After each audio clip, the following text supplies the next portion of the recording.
Halo, assalamualaikum warahmatullahi wabarakatuh. Selamat datang di channel Bang Zi. Apa kabar teman-teman? Semoga semua dalam keadaan sehat walafiat. Jadi audiobook kali ini adalah sebuah kisah misteri yang akan saya bawakan, berjudul Rumah Angker Temanku.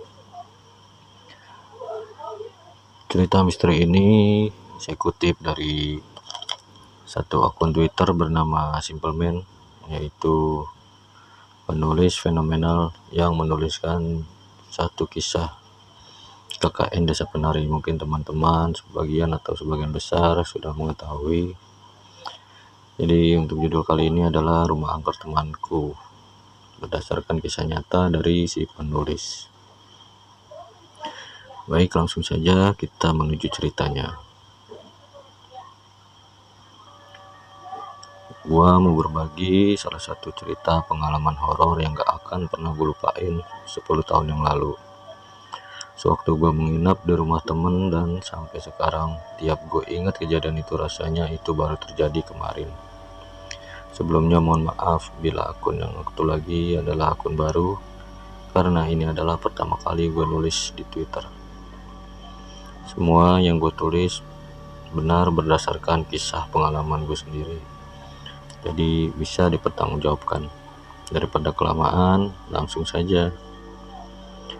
10 tahun yang lalu, tepatnya saat gue masih duduk di bangku kelas 3 SMP. Itu adalah masa liburan 1 minggu setelah ujian. Seingat gue, waktu itu sore.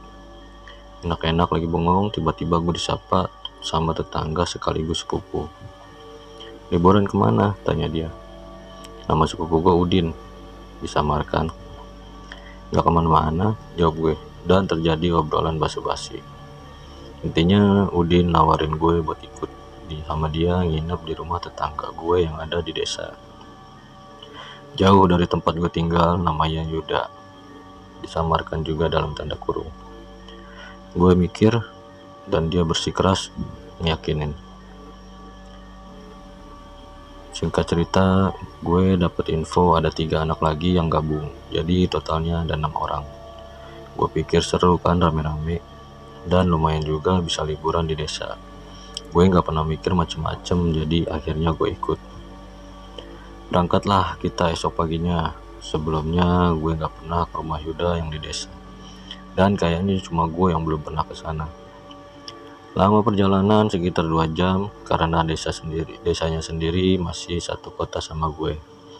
Sebut saja kota M. Lalu sesampainya di sana, gue pertama kali melihat rumahnya. Normal ada hal yang pertama gue rasain. Karena jujur, walaupun gue gak bilang gue istimewa, tapi gue sangat sensitif.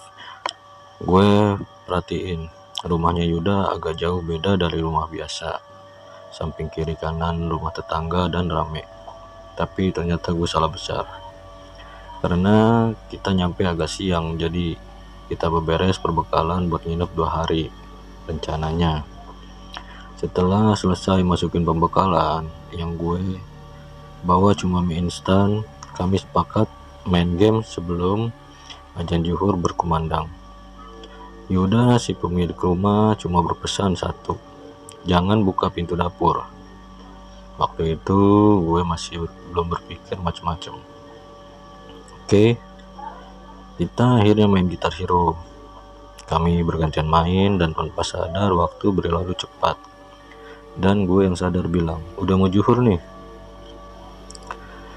Tapi dasarnya bocah-bocah semprol, mereka main asik sampai akhirnya lupa waktu. Ini pertama kali gue merasa ada yang aneh di rumah ini. TV yang kita pakai buat ngegame tiba-tiba mati, padahal kondisi lampu kamar nyala.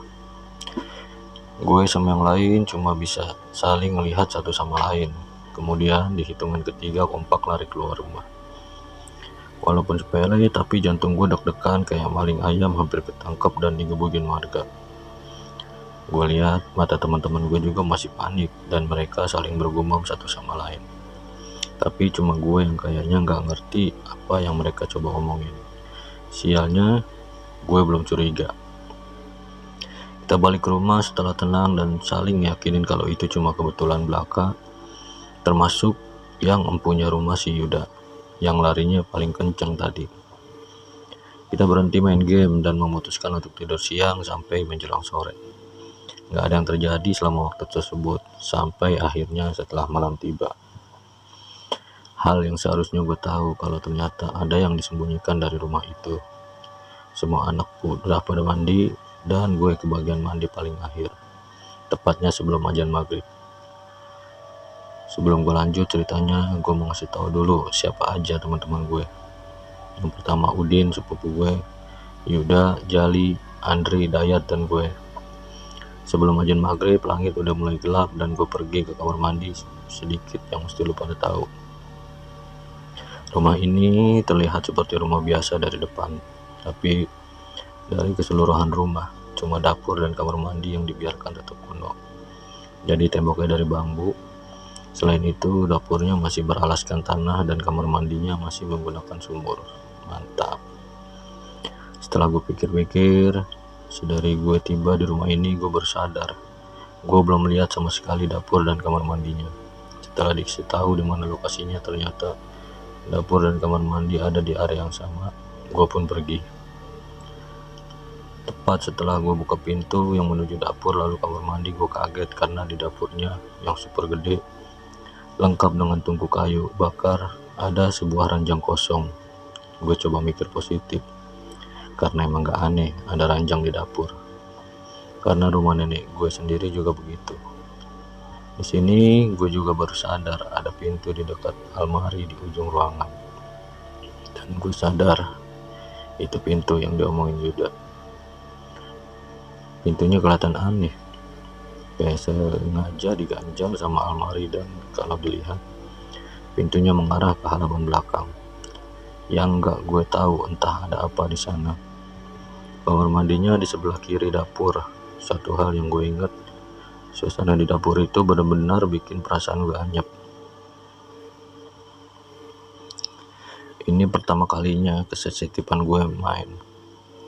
Ada perasaan yang paling gue benci ketika badan gue yang anget tiba-tiba berasa lemes. Tapi gue coba berpikir positif karena gue tahu di sini pasti ada, dan kalian tahu apa yang gue maksud. Dan gue nggak mau ngusik mereka, tapi kayaknya gue salah besar.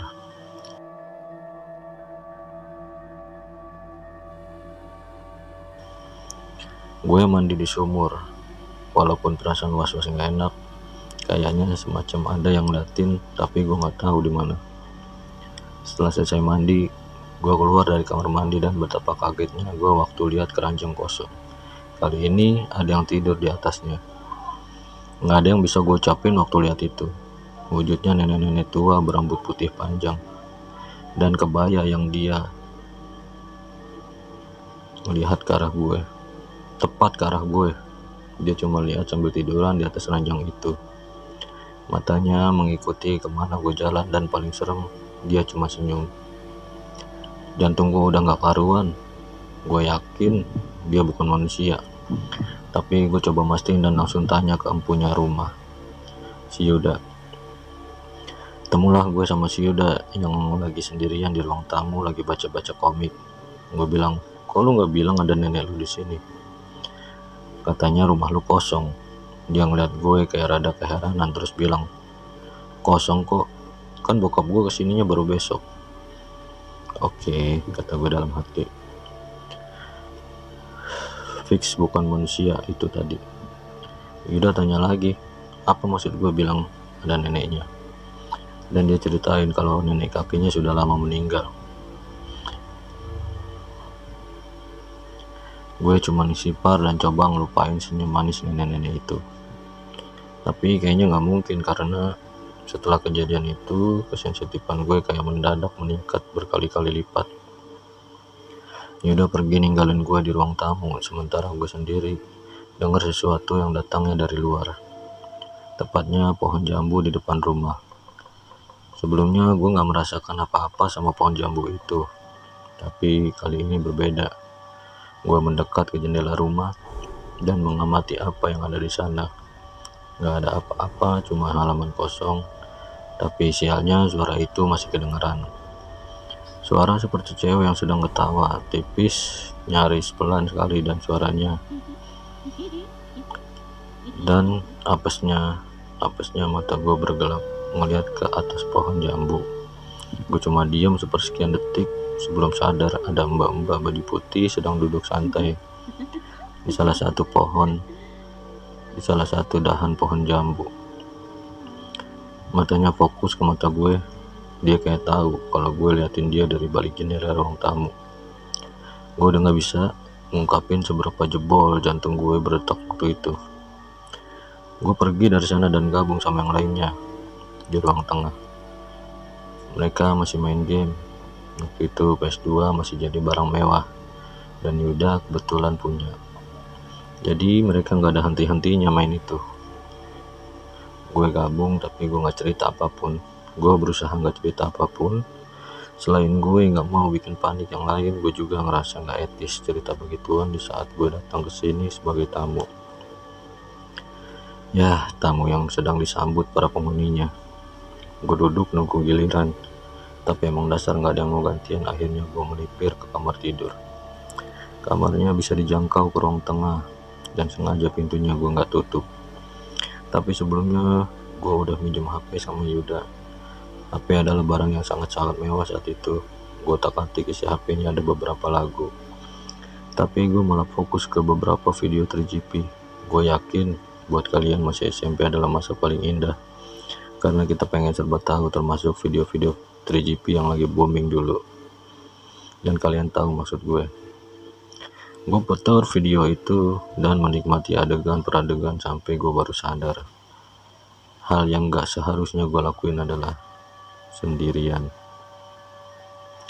Gue ngerasa seseorang seperti bernapas di tengkuk gue. Waktu itu gue di atas tempat tidur dan posisi bisa melihat anak-anak main PS. Jadi seharusnya mereka juga melihat gue kan. Video masih diputar dan gue berusaha melirik apa yang ada di belakang gue. Dan gue bisa lihat nenek yang gue lihat di dapur tadi sekarang ada di belakang gue, masih tersenyum memperhatikan gue. Ini adalah momen menakutkan sekaligus awkward. Dimana gak awkward lu lihat setan dalam kondisi lu lagi nonton 3GP. Senyumnya gak mengerikan, tapi berasa meledek. Tetap aja, kalau kalian bisa bayangin posisi gue, ketakutan gak bisa disembunyiin.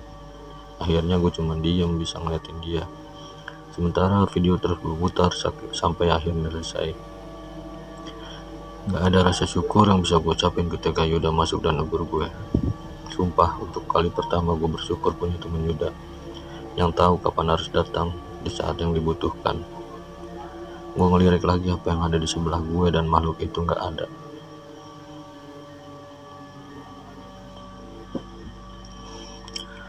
Gue lega dong, tapi semuanya baru dimulai dari sekarang.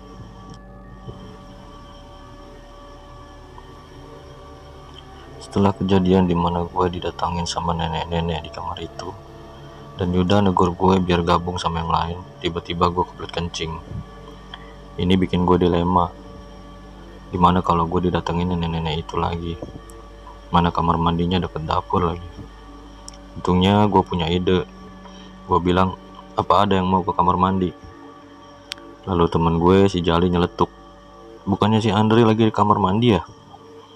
Dengar itu, gue langsung nyusul ke kamar mandi, mumpung ada temennya. Begitu ngelewatin pintu menuju dapur, gue kaget waktu Andri keluar dari sana, lengkap dengan mimik wajah yang pucat pasi. Udah balik, Dre, kata gue nahan dia. Tapi dia cuma diam, kemudian langsung ninggalin gue begitu aja. Karena kepalang tanggung, Andri juga pergi. Gue lanjut. Sekali lagi, tiap gue masuk area dapur dan kamar mandi, badan gue berasa anyep lagi. Gue perhatiin di atas ranjang gak ada siapa-siapa, begitupun nenek-nenek itu. Gue langsung buru-buru ke kamar mandi biar cepet, terus langsung balik. Rencananya begitu, tapi baru gue lepas celana pendek, bulu kuduk gue merinding. Bulu kuduk gue berdiri rasanya benar-benar campur aduk. Gue tahu perasaan ini adalah perasaan kalau di sini pasti ada. Gue berusaha nggak mikirin itu. sampai gue dengar suara orang berdeham. Suaranya berat, sontak gue yang coba nggak mikirin akhirnya nyari. Gue spontan nyari sumber suara itu, dan setelah lihat kiri kanan gue nggak ngedapetin apa-apa. Lalu gue baru sadar kalau sisi kamar mandi yang dari bambu itu tinggi. Pas gue nengok ke atas, astagfirullah, gue lihat bayangan hitam gede banget dan seolah-olah lagi ngawasin gue. Sontak gue langsung ngibrit. Gue udah nggak peduli mau nyiram bekas kencing gue atau enggak, yang penting jantung gue normal lagi. Waktu kabur gue lewat dapur dan sempet lirik ke atas ranjang, masih kosong. Alhamdulillah nggak ada nenek-nenek itu. Gue nggak bisa bayangin kalau setelah lihat yang begitu harus lihat yang lain. Jantung gue bener-bener nggak sehat sementara ini. Gue gabung sama yang lain, kayaknya lagi santai ngobrol. Gue perhatiin Andre cuma diem. Gue juga nggak mau bahas ini karena apapun yang bikin Andre pucat kayaknya gue udah tahu jawabannya. Kami pun ngobrol sampai jam 11:30. Berhubung udah larut, kita sepakat tidur. Tidurnya sendiri, nggak di kamar tapi di ruang tengah.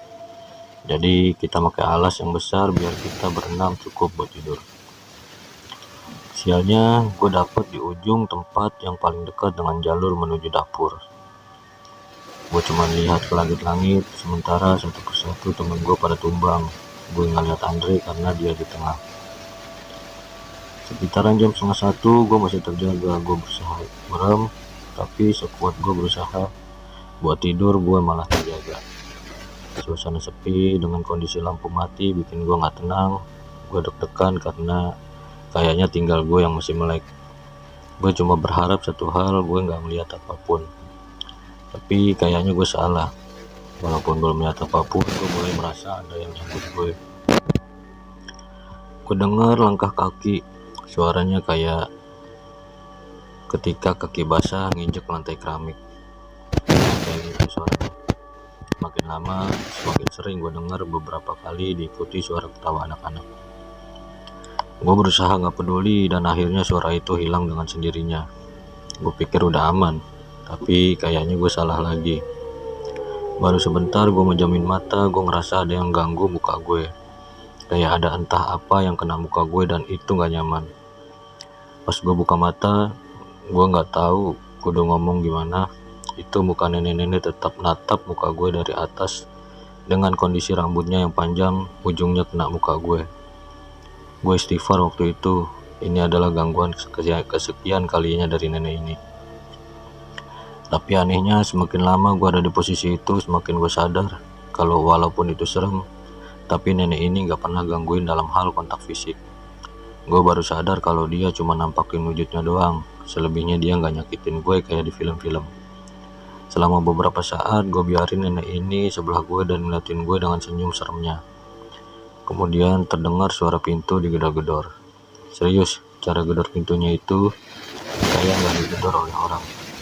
Gak ada orang yang bisa gedor pintu dengan suara yang seharusnya bisa bangunin 2 sampai 3 rumah tetangga. Tapi anehnya cuma gue yang dengar karena gak ada satupun teman gue yang bangun waktu suara itu terdengar jelas. Itu adalah pertama kali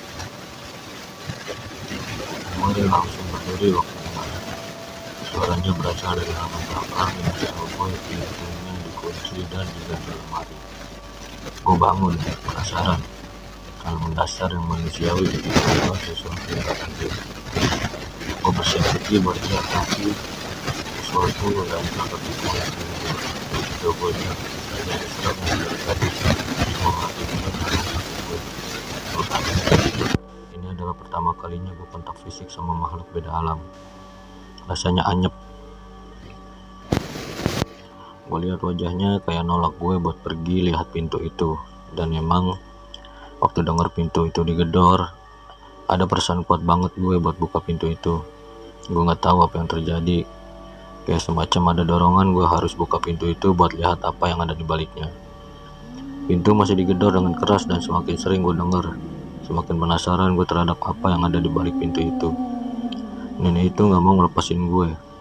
Sebaliknya dia cuma menggelengkan kepala, yang akhirnya bikin gue gak jadi pergi ke sana. Gue kembali rebahan dan akhirnya gue tertidur dengan sendirinya. dengan kondisi nenek itu di samping gue entah sampai kapan. Karena sewaktu bangun, gue lihat anak-anak pada berkemas, gue kaget waktu dengar. Karena rencananya bukannya bakal nginep 2 hari, tapi ada kelegaan di keputusan itu.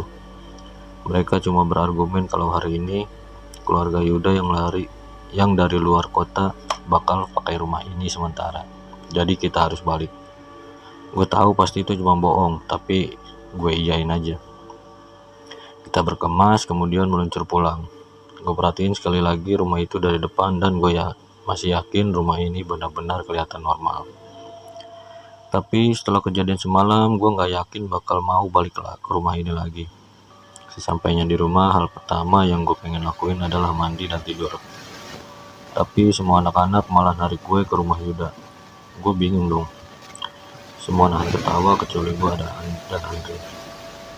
Gue yakin pasti ada hubungannya sama rumah itu, pikir gue. Lalu hal yang pertama kali keluar adalah pertanyaan. Lu lihat apaan di rumah semalam? Gue kaget dong dengan pertanyaan itu. Maksud lu pada? Lu tahu kalau rumah itu angker? Gue sedikit emosi. Mereka kompak ketawa termasuk Yuda yang ngomong, enggak angker, cuma ada penghuninya aja kok. Gue cuma senyum kecut dengarnya. Apa bedanya Bambang? Gue ceritain semua yang gue alami dan mereka cuma manggut-manggut. Dan situlah gue baru sadar dari tadi Ibu Yuda curi dengar cerita gue. Akhirnya beliau mengatakan, jadi kamu diikutin sama nenek tua itu ya? Katanya nama nenek itu nenek Towo. Gue kaget otomatis. Beliau menjelasin kalau nenek Towo itu biasanya cuma ada di dapur orang-orang berpengaruh di Jawa. Dan memang nenek Towo suka nampakin diri sama orang-orang tertentu. Biasanya mereka nampakin diri buat cegah bala atau bencana yang disebabkan orang tersebut. Setelah dengar itu, gue ceritain semua, mulai dari mbak-mbak pohon jambu, bayang-bayang tahun mandi, sampai sama anak-anak. Kayaknya Ibu Yuda sama sekali gak kaget, malah sebaliknya dia semacam nahan ketawa tadi. Beliau menjelasin lagi kalau di pohon jambu memang ada kuntilanaknya, tapi jarang dia nampakin. Dan beliau pernah lihat langsung, tapi yang mereka gangguannya cuma sebatas ketawa aja. Sementara bayang hitam di kamar mandi itu adalah Dayo atau tamu. Dan kabarnya dia bukan penghuni rumah itu, karena sering kali berpindah-pindah, kadang di rumah tetangga, tapi seringnya memang tempatnya di kamar mandi, karena lembab mungkin. Beliau juga bilang katanya bayangan hitam itu agak jahat dan bisa mencelakai. Makanya suruh baca doa tiap masuk kamar mandi biar tidak digangguin. Di sini Andre ikut meletup kalau dia lihat bayangan hitam itu, dan Andre hampir kepleset masuk sumur. Untung tangannya masih sigap pegang kayu di samping sumur. Itulah kenapa dia langsung pucat begitu keluar. Beliau juga menjelasin kalau suara anak-anak dan terdengar lari-lari itu memang wujudnya anak-anak. Ibu Yuda pernah bilang, untung kamu nggak lihat rupa wajahnya. Katanya rupa wajahnya benar-benar hancur kayak korban kebakaran. Ibu Yuda bilang waktu itu saya ambil air di kulkas, lalu saya dengar ada suara anak kecil ngajak main. Dan kaget waktu ada tangan kecil megang baju saya. Pas mau tak lihat dia bilang, "Ujon dulu aku mbak." Ujo gak ikut elek. Dalam artian, jangan lihat aku kak, jangan wajahku jelek. Intinya Ibu Yuda cuma berpesan, memang kalau baru pertama kali kesana biasanya gangguannya memang banyak. Itu cara mereka menyambut tamu yang baru hadir. Intinya kalian datang dengan maksud baik, ya disambut baik, terlepas nyambutnya begitu. Karena pernah ada yang melihat buruk, disambut buruk juga oleh rumah itu. Mulai sial terus menerus kalau belum minta maaf sama yang punya rumah. Intinya rumah itu dulu milik kakek muda, dan memang sengaja dalam tanda kutip dipasangi semacam dikasih penghuni seperti itu. Gunanya tentu saja untuk jaga rumah, karena hal seperti itu sudah biasa di zaman dulu untuk orang yang berada. Setelah itu gue baru ingat kalau malam saat gue didatangin sama nenek Towo, gue dengar ada yang duduk di pintu belakang. Langsung gue tanyain, dan betapa kagetnya gue, mimik muka ibunya Yuda yang langsung berubah pucat. "Terus kamu buka pintu itu?" kata beliau seperti mau marah. Terjawab kalau nenek itu mencegah saya membuka pintu itu, dan ibunya Yuda kemudian lega mendengarnya. Ibunya Yuda akhirnya bercerita kalau yang di belakang itu memang asli yang paling jahat. Terakhir kali pintu itu dibuka sudah lama sekali waktu kakek Yuda masih hidup. Dan kenapa ditutup sampai sekarang? Karena tidak ada yang bisa mengendalikannya. Bentuknya itu seperti jin bertanduk berwarna merah dan paling menakutkan, dapat membawa bencana kemalangan untuk keluarga itu. Karena itu sengaja dikurung di sana. Ibaratnya itu adalah rajanya. Dan itulah cerita yang bisa gue bagi untuk kalian. Semoga kejadian seperti ini semakin menambah iman kita untuk senantiasa mendekatkan diri pada Yang Maha Kuasa dan tidak bersikap syirik dan menyekutukan Tuhan. Ternyata semua teman-teman gue udah pernah kesana, dan cuma gue yang belum, makanya pada ketawa. Karena semua udah pada ngerasain apa yang gue rasain, hanya saja penghuni yang menyambutnya berbeda-beda. Sekian,